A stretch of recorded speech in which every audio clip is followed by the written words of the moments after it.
সম্পদ জমা করাকে সফলতা মনে করে, অথচ সফলতা কোথায়? সূরাতুল মুমিনুন এই শুরুতে আল্লাহ পাক 7টা গুণ যার ভিতরে থাকবে তার মধ্যে কি আছে? সফলতা আছে। আল্লাহ পাক বলেছেন সে সফল হয়ে গেছে। 7টা গুণ যার ভিতরে থাকবে। আল্লাহ পাক বলেন قد أفلح المؤمنون الذين هم في صلاتهم خاشعون قد أفلح المؤمنون الذين هم في صلاتهم خاشعون والذين هم عن اللغو معرضون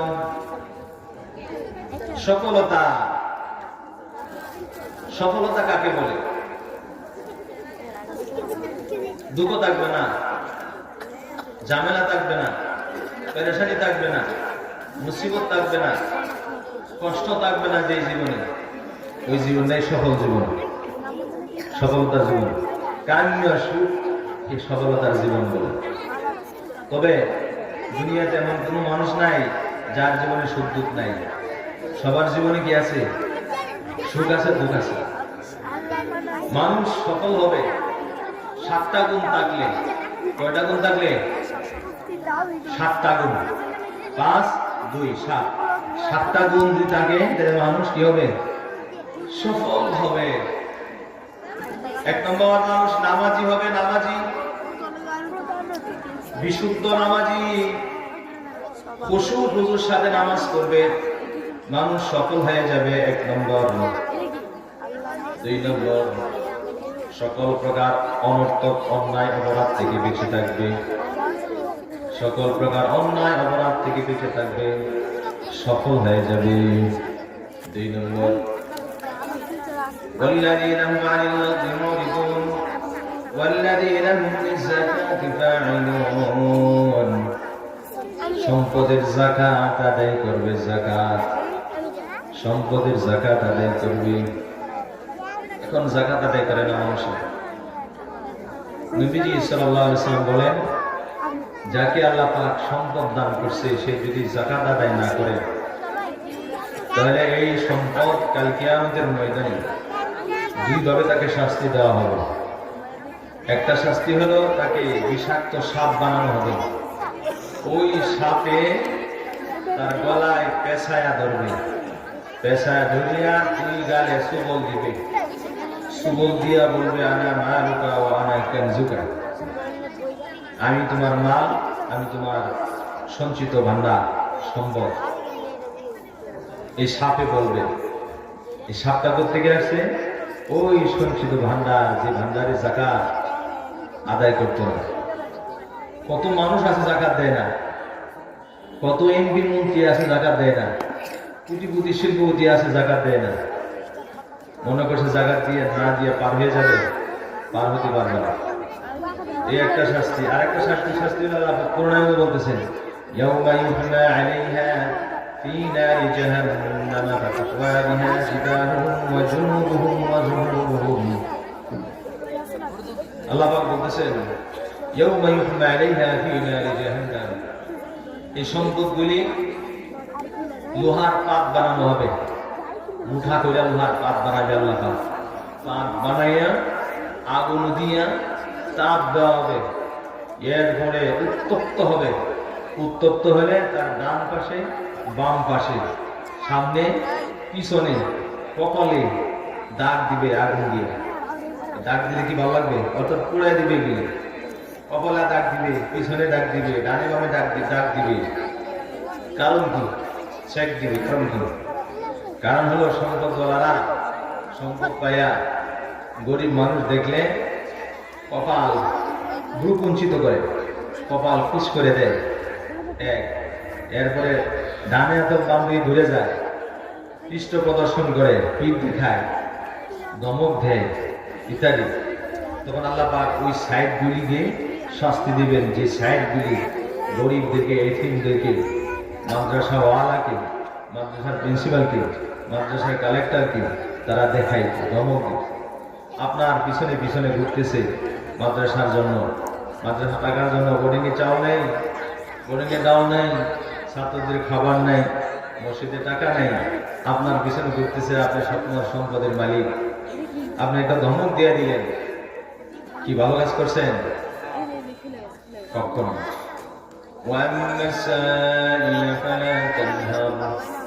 আল্লাহ পাক নিষেধ করছেন নবীকে, খবরদার যারা চাইবে তাদেরকে ধমক দিবে না, যারা কোনো কিছু চাইতে আসে ধমক দিবে না, ফিরাই দেবে। আল্লাহ, হ্যাঁ, তাহলে যাকাত আদায় করতে হবে। যাকাত যাদেরকে আল্লাহ পাক সম্পদ দিচ্ছেন যাকাত দিতে হবে। যাকাত দিলে আল্লাহ পাক সম্পদ দ্বিগুণ বাড়ায় দিবে। ও দোকানদার ভাইয়েরা, যাকাত না দিলে এই সম্পদ আল্লাহ পাক ধ্বংস করে দিবে এবং কঠিন শাস্তি দিবে। যাকাত দিতে হবে। যাকাতের মাসালা জেনে নেবেন। 2 নম্বর, 3 নম্বর, আল্লাহ والذين هم لفروجهم حافظون। ফুরুজ ফাহিশা কাজ থেকে, খারাপ কাজ থেকে, আকাম থেকে, কুকাম থেকে, কুকর্ম থেকে নিজেকে হেফাজত করবে, অর্থাৎ নিজের লজ্জাস্থানকে হেফাজত করবে, নিজের সতীত্বকে হেফাজত করবে। পুরুষ পুরুষের সতীত্ব, মহিলারা মহিলাদের সতীত্ব হেফাজত করবে। হ্যাঁ, জিনা করবে না, বিবাহ শাদী করবে, বিবাহ শাদী করে নিবে, জিনা করবে না। বিবাহ শাদী কঠিন, জিনা সহজ। বর্তমান জমানায় জিনা সহজ হয়ে গেছে। যেই দেশে যেই জাতিতে বিবাহ কঠিন হয়ে যায়, ওই দেশে জিনা সহজ হয়ে যায়। আল্লাহ সুবহানাহু ওয়া তাআলা বিবাহকে একদম সহজ করে দিয়েছে। নবীজি সাল্লাল্লাহু আলাইহি ওয়াসাল্লাম বিবাহকে সহজ করে দিয়েছে। আর আমাদের জমানায় বিবাহ অনেক কঠিন। একটা ছেলে 30 বছর 35 বছর বয়স হয়ে গেছে, বিবাহ পাচ্ছে না, করতে পারতেছে না। মেয়ের 30 বছর বয়স, 35 বছর বয়স, বিবাহ হচ্ছে না, উপযুক্ত পাইতেছে না, মিলাইতে পারতেছে না, সম্পদে মিলাইতে পারতেছে না, শিক্ষা দিয়ে মিলাইতে পারতেছে না, চাকরি দিয়া পদ দিয়ে মিলাইতে পারতেছে না, কোনো মিলে না, সুন্দর দিয়ে মিলে না, বলে যে ফিগারে মিলে না, সম্মানের দিক দিয়ে মিলে না, মিলাইতে পারতেছে না, কিন্তু গুনাহ করতেছে, অপরাধ করতেছে। এই অপরাধের কারণে দেশের মধ্যে আযাব আসবে, গজব আসবে, এই অপরাধের কারণে। এই জন্য আল্লাহ পাক বলছেন, ওয়াল্লাযীনা হুম লিফুরুজিহিম হাফিজুন ওয়ালা তাকরাবুজ যিনা ইন্নাহু কানা ফাহিশা ওয়া সাআ সাবিলা। ও দুনিয়ার বান্দা বান্দিরা, শোনো, জিনার ধারে কাছে যায় না, জিনার ধারে কাছে যায় না। কত মানুষ জিনা করে, চোখের জিনা, হাতের জিনা, পায়ের জিনা, সম্পদের জিনা, কতভাবে আকাম কুকাম করতেছে, কোনো খবর নাই। যেই জাতিতে জিনার হার বেড়ে যাবে, আল্লাহ পাকের আযাব আসবে। এই জিনাকে বন্ধ করার জন্য আল্লাহ পাক বিবাহের ব্যবস্থা করে দিয়েছে, যে বিবাহ কর, উপযুক্ত বয়স হয়ে গেলে বিবাহ করে দিল, সহজ বিবাহ। নবীজি সাল্লাল্লাহু আলাইহি ওয়াসাল্লাম বলেন, ইয়া মা'শারাশ শাবাব মান ইসতাতা'a মিনকুম আল-বা'ata ফাlyataযাওয়াজ ফাইন্নাহু আগাদ্দু লিল-বাসর ওয়া আহসানু লিল-ফারাজ। নবীজি সাল্লাল্লাহু আলাইহি ওয়াসাল্লাম বলেন, হে যুবক যুবতীরা, বিবাহ করো, সাধ্য আছে বিবাহ করো। বিবাহ করলে চোখের হেফাজত হবে, অন্তরাত্মার হেফাজত হবে, অর্ধেক দিন কায়েম হয়ে যাবে। বিবাহ করো, আল্লাহ পাক সম্পদ বাড়াই দিবেন। বিবাহ করলে কি বাড়ে? সম্পদ বাড়ে। অনেকে মনে করে যে বিয়ে দিলে খাইব কি, কি বলে বিয়ে দিলে খাইব কি, ইনকাম নাই। অথচ আল্লাহ পাক নিজেই বলতেছেন, ইয়াকুনু ফুকারা ইউগনিহিমুল্লাহু মিন ফাদলিহি। তারা যদি ফকির হয়, গরিব হয়, দরিদ্র হয়, আল্লাহ পাক তাদেরকে ধনী বানিয়ে দিবেন। কি বানিয়ে দিবেন? ধনী বানিয়ে দিবেন। وأنكحوا الأيام منكم والصالحين من عبادكم وإمائكم বিবাহ দিয়ে দেবে। নবীজি সাল্লাল্লাহু আলাইহি ওয়াসাল্লামের জামানায় কোন নারী যদি ডিভোর্স হয়েছে, কোন নারী যদি বিধবা হয়েছে, সর্বোচ্চ 3-4 মাস অতিক্রম করতো, সাথে সাথে বিয়ে হয়ে যেত। বিধবা ছিল না, ডিভোর্সই ছিল না, বিয়ে হয়ে যেত।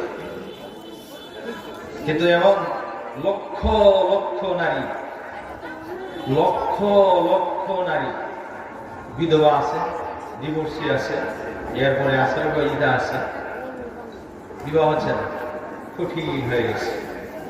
যখন বিবাহ কঠিন তখন মানুষ সহজ কাজ করবে। ইউরোপে মানুষ বিবাহ করে না, বিবাহ ইউরোপে কঠিন। তারা 2-3 বছর পর্যন্ত ইউরোপ দেশগুলিতে একটা মেয়ের সাথে রিলেশন করে থাকে, 2-3 বছর থাকার পরে মাঝখানে যদি কোনো সন্তান আসে, এই সন্তানের লালনের দায় ভার সরকারে নিয়ে নেয়। আর যদি তাদের মনে মনে মিলে 2-3 বছর থাকার পরে তখন তারা সিদ্ধান্ত নিয়ে বিবাহ করবে কিনা, মিল হয়ে। আর যদি না, 2-3 বছর থাকার পরে একসাথে দেখে যে দুজনের মন মিলতেছে না, একজনের রুচি এক রকম, তখন তারা আলাদা হয়ে যায়। কি হয়ে যায়? আলাদা হয়ে যায়। এটা ইউরোপ কান্ট্রিগুলির কালচার। তারা বিবাহ করতে ভয় পায়। ওই দেশের কালচার এই দেশে চলে আসছে এই দেশে। এই দেশের মানুষ, মেয়েরা চাকরি পাইতেছে, ছেলেরা চাকরি পাইতেছে না। লক্ষ লক্ষ মেয়ে চাকরি পাইতেছে, কিন্তু লক্ষ ছেলে বেকার। যেসব মেয়েরা চাকরিজীবী মহিলারা, তারা কোনোদিন বেকার ছেলেকে বিয়ে করবে না, কিন্তু চাকরিজীবী ছেলেরা বেকার মেয়েদেরকে বিবাহ করবে। কথা ঠিক কিনা? চাকরিজীবী ছেলেরা বেকার মেয়েদেরকে বিয়ে করবে, কিন্তু চাকরিজীবী মেয়েরা বেকার ছেলেকে বিবাহ করবে না। বলবে যে ও তো বেকার, নিয়ে কি করবো, গাধারে আমি পাবো, গাধা বলে ফেলবে। এই জন্যই এই দেশ সুন্দর হবে, ভালো হবে, সুশৃঙ্খল হবে যখন যুবক ছেলেদেরকে চাকরি দেওয়া হবে, তাদের শিক্ষা অনুযায়ী চাকরি দেওয়া, তারা চাকরি পাবে। সর্বপ্রথম চাকরি যোগ্য হবে ছেলেরা, এরপরে মেয়েরা যদি চাকরি করে, তারা তাদের বাউন্ডারির ভিতরে, তারা তাদের পর্দার ভিতরে শুধু মেয়ে যেখানে থেকে ওখানে তারা চাকরি করবে। পুরুষ মহিলা একসাথে চাকরি করবে তো আকাম করবে। কথা ঠিক কিনা? যেই টেবিলে 4 জন পুরুষ 4 জন মহিলা একসাথে চাকরি করে আর রাত 10টা পর্যন্ত ডিউটি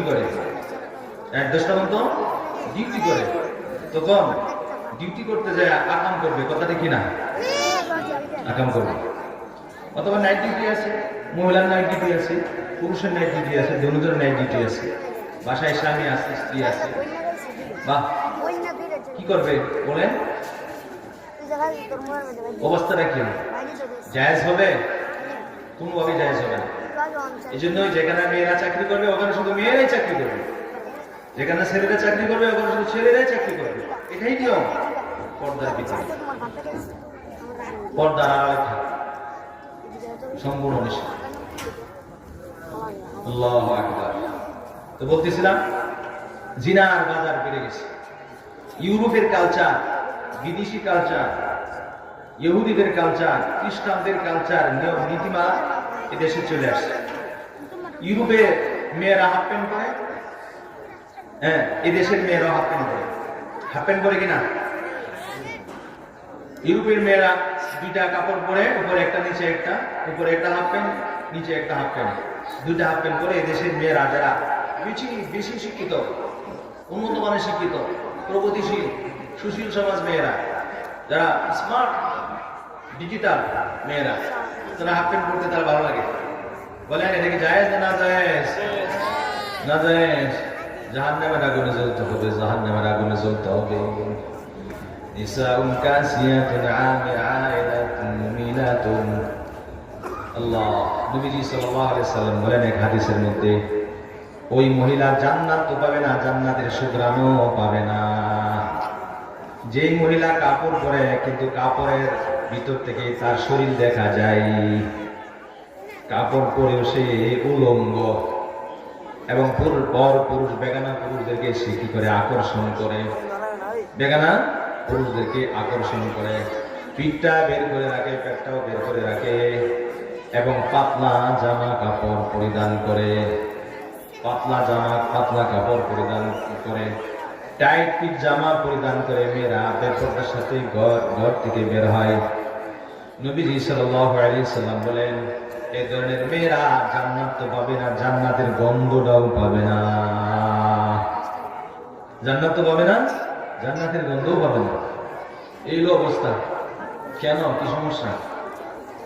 তারা কাপড় পরলে, মোটা কাপড় পরলে সমস্যাটা কোথায়? গা চুলকায়। বড় বড় ছেলে, 20-30 বছরের ছেলে হাফ প্যান্ট পরে, কি পরে? একজন মানুষ 50 বছর বয়স, লয়ে গেছে, চুলদারি পাকিয়ে গেছে, উত্তরা বাসায় হাফ প্যান্ট পরে। বলেন, পুরুষদেরকে হাফ প্যান্ট পরা যায় না? মনে হয় যে হাফ প্যান্ট পরে সে এখন খেয়ে গেছে, জোয়ান হয়ে গেছে, একদম যুবক সাজতে চাই। হাফ প্যান্ট পরে কি যুবক হওয়া যায়? কখনো না, কখনো না। ভাই, পরিবর্তন করতে হবে, নিজেকে পরিবর্তন করতে হবে। বলতেছিলাম, ওয়াল্লাযীনা হুম লিফুরুজিহিম হাফিজুন, নিজের লজ্জাস্থানকে হেফাজত করতে হবে, জিনা থেকে বাঁচতে হবে। ও আল্লাহর বান্দা বান্দি, জিনা থেকে বাঁচো, জিনা থেকে বাঁচো। আল্লাহর আযাব আসবে, গজব আসবে। বহুত মানুষ জিনায় জড়িত হয়ে গেছে, জিনা করতেছে প্রকাশ্যে, কেউ জানে না। অনেক সময় বিবি জানে, বলে না কিছু, অনেক সময় স্বামী জানে, বলে না কিছু। বহুত মানুষ আছে অপকর্ম করতেছে, উপায় নাই। শান্তি আসবে না দেশের মধ্যে। যত শান্তির দোয়া করেন শুধু অশান্তি আসবে, শান্তির দোয়া করবেন অশান্তি আসবে। বলতেছিলাম 7টা গুণ যার ভিতরে থাকবে সে সফল। 1 নম্বরে নামাজ, 2 নম্বরে কি? গুনাহ থেকে বেঁচে থাকা, অনর্থক কাজ থেকে বেঁচে থাকা। 3 নম্বরে যাকাত আদায় করা। 4 নম্বরে নিজের লজ্জাস্থানকে হেফাজত করবে, সতীত্বকে রক্ষা করবে। 5 নম্বরে কি করবে? ওয়াদা রক্ষা করবে, ওয়াদা, অঙ্গীকার রক্ষা করবে। যে ওয়াদা আছে, ওয়াদা দিয়েছে, সে ওয়াদা রক্ষা করতে হবে, প্রতিশ্রুতি রক্ষা করা। বর্তমানে ওয়াদা দিয়ে কি ওয়াদা রক্ষা করে না? ওয়াদা রক্ষা করেনি। নির্বাচনের আগে দিয়া নির্বাচনের মেম্বার, চেয়ারম্যান, এমপি, মন্ত্রী বলে এই করবো, সেই করবো, সেই করবো, ওয়াদা দিয়ে যায় কি না? নির্বাচন করে পাস করলে আর কোনো খবর নাই, আসেনি? কোনো খবর নেই, দেশে সমাজের কোনো খবর নেই, দেখাও করা যায় না। নির্বাচনের আগে একদম ঘরে ঘরে এসে পড়ে থাকে, আর নির্বাচনের পরে বাবারে বাবা চিনি না। নির্বাচনের আগে হুজুর, আর নির্বাচনের পরে ওনাকে সালাম করতে করতে, সালাম দিতে জীবন শেষ। খালি সার পিতে, এত দাম পাল্টে দেয় মানুষ, এটা ঠিক না। আল্লাহ, এই জন্যই ওলামায়ে কেরাম নির্বাচনে দাঁড়াইতে হবে। কে দাঁড়াইতে হবে? ওলামায়ে কেরাম নির্বাচনে দাঁড়াইতে হবে। ওলামায়ে কেরাম দাঁড়াইলে ভোট দিবেন, কথা ঠিক কিনা? আলেমরা দাঁড়াইলে ভোট দিবেন। ইসলামী হুকুমত লাগবে, ইসলামী হুকুমত লাগবে, ইসলামী আইন লাগবে। যে ব্যক্তি, যে দেশে ইসলামী হুকুমত, ইসলামী আইন বাস্তবায়ন হয় না, ওই দেশে আল্লাহর গজব আসে, ওই দেশে আল্লাহর গজব আসে। আল্লাহর হুকুম বাস্তবায়ন না হলে আল্লাহর গজব আসবে, দরিদ্রতা আসবে, বিপদ আসবে, মুসিবত আসবে, অবিচার আসবে, অন্যায় হবে, জুলুম হবে, শুধু জুলুম আর জুলুম হবে। মানুষের সম্পদ, মানুষের আমানত রক্ষা করতে পারবে না, ওয়াদা রক্ষা করবে না মানুষ, বিচারের নামে অবিচার, শুনিতে ন্যায় বলবে যে সুবিচার সুবিচার হবে, অন্যায় অবিচার করবে, করছে। মানুষ মারবে, হত্যা করবে, মানুষ মারবে, হত্যা করবে, হাজার হাজার মানুষ মাইরে ফেলাইব, কোন বিচার নাই। বিচার করবে? বিচার কে করবে? কোনো বিচার নেই যদি ইসলামী হুকুমত না থাকে। ইসলামী হুকুমত না থাকে, এই জন্য ইসলামী হুকুমত থাকবে। আল্লাহ আলাদেরকে আমাদের সামনে রাখতে। আল্লাহ এই গেল ওয়াদা রক্ষা। আরেকটা গুণ হচ্ছে কি? ওয়াদা রক্ষা করা। তারপরে 6 নম্বর গুণ আমানত।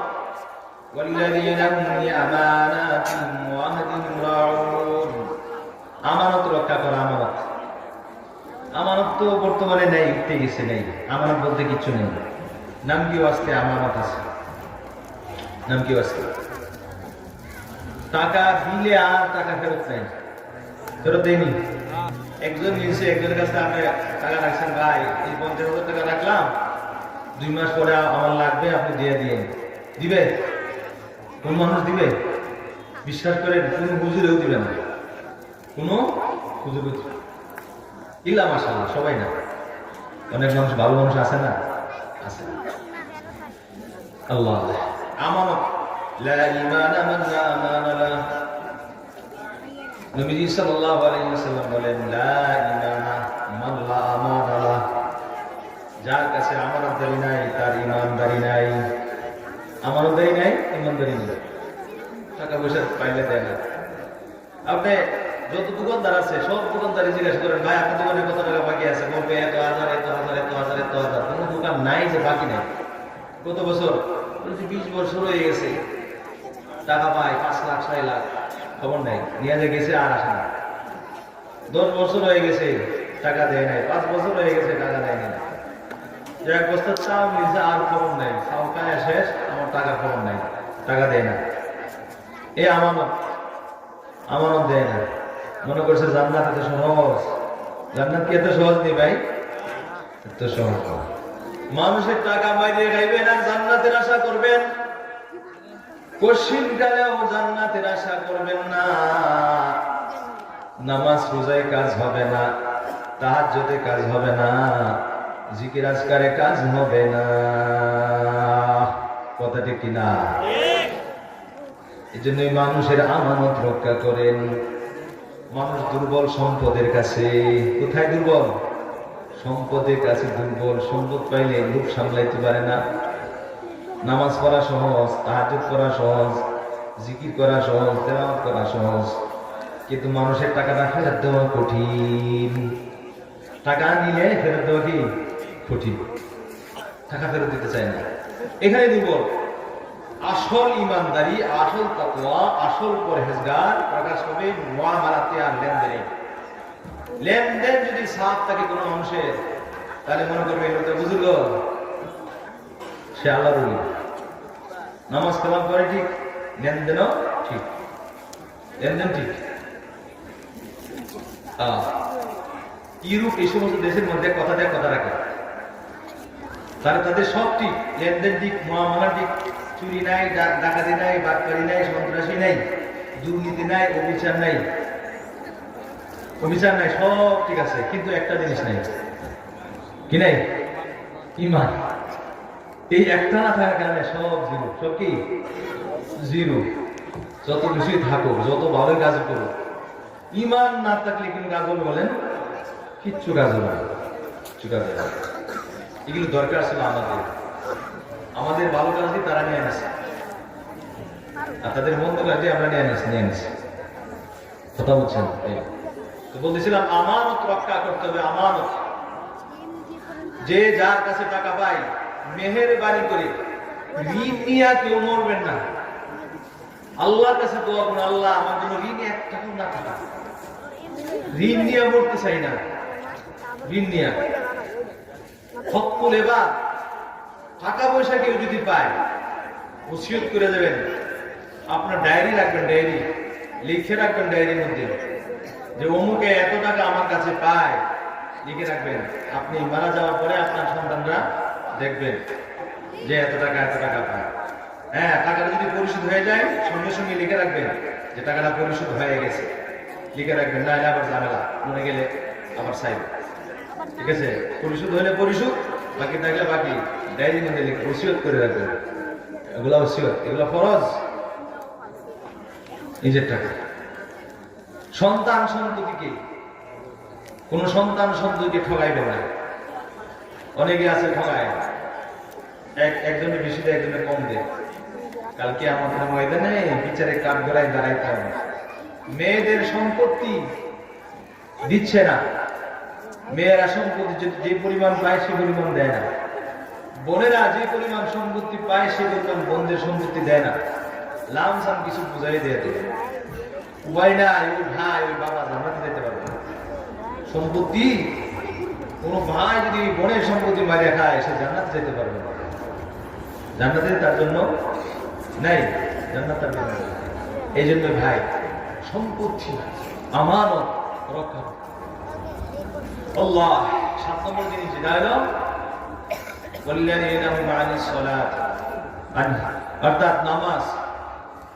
যে ব্যক্তি নামাজ আদায় করবে, নামাজ আদায় করবে, 5 ওয়াক্ত নামাজ, আল্লাহ পাক তাকে জান্নাত দান করবে। কি দান করবেন? জান্নাত। এই সূরা সূরাতুল মুমিনুন প্রথম আয়াত, قد أفلح المؤمنون الذين هم في صلاتهم خاشعون। প্রথম আয়াতটা নামাজ সম্পর্কে এবং শেষের আয়াত যে 7টা গুণ, 7 নম্বর গুণটা নামাজ সম্পর্কে বলা হয়েছে। নামাজ হেফাজত করে, শুরুতে নামাজ, শেষেও নামাজ। নামাজ এত গুরুত্বপূর্ণ একটি ইবাদত।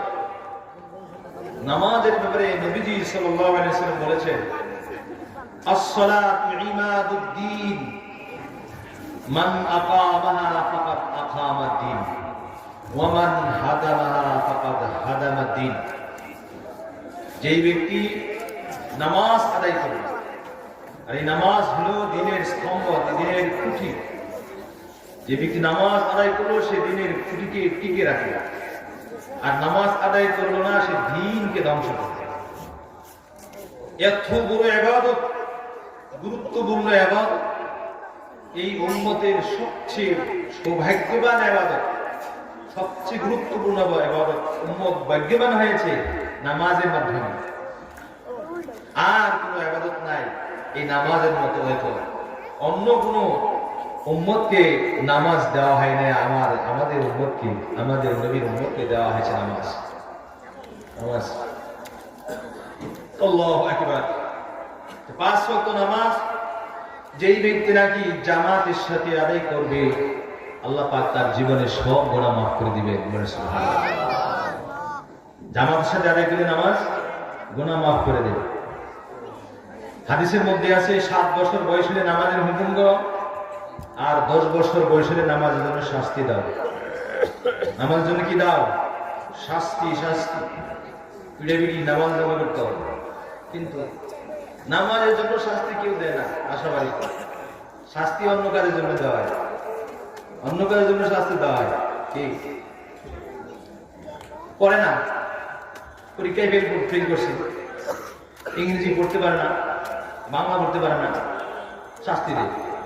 নামাজের জন্য শাস্তি না। নামাজ পড়লে না কেন শাস্তি না। পরীক্ষায় ফেল করছে, শাস্তি। গ্লাস হাত থেকে বইলে ভেঙে গেছে, আচ্ছা শাস্তি আছে। নামাজ কেন বলবো না, এটার জন্য শাস্তি না। এই জন্য ভাই নামাজের জন্য শাস্তির ব্যবস্থা করতে হবে, ধমকের ব্যবস্থা করতে হবে। আল্লাহু আকবার। তাহলে ভাই দোস্ত বুঝুন, আল্লাহ সুবহানাহু ওয়া তাআলা মানুষকে সাফল্যমণ্ডিত করার জন্য এই 7টা গুণ দিয়েছেন। কয়টা গুণ? 7টা গুণ। 1 নম্বরে বিনয়ের সাথে নামাজ আদায় করবে, খুশুর সাথে নামাজ আদায় করবে বান্দা, বান্দা সফল হয়ে যাবে। 2 নম্বরে সমস্ত অনর্থক অন্যায় করার কাছ থেকে বেঁচে থাকবে। 2 নম্বর। 3 নম্বর যাকাত আদায় করবে বান্দা, যাকাত আদায় করবে, যাদের উপর যাকাত খরচ হয়ে গেছে তারা যাকাত আদায় করবে। 4 নম্বরে লজ্জাস্থানকে হেফাজত করবে, পুরুষ নারী তারা পর্দার ভিতরে থাকবে, সতীত্ব রক্ষা করবে। 4 নম্বরে সতীত্ব রক্ষা করবে। 5 নম্বরে ওয়াদা রক্ষা করবে, বান্দা বান্দি যে ওয়াদা করবে, একে অপরের সাথে যে ওয়াদা আছে ওয়াদা রক্ষা করবে। কি রক্ষা করবে? ওয়াদা, কথা দিয়া কথা রাখা। 6 নম্বর আমানত রক্ষা করা। কি রক্ষা করা? আমানত রক্ষা করা। 7 নম্বর হচ্ছে নামাজ, নামাজের হেফাজত। নামাজের হেফাজত।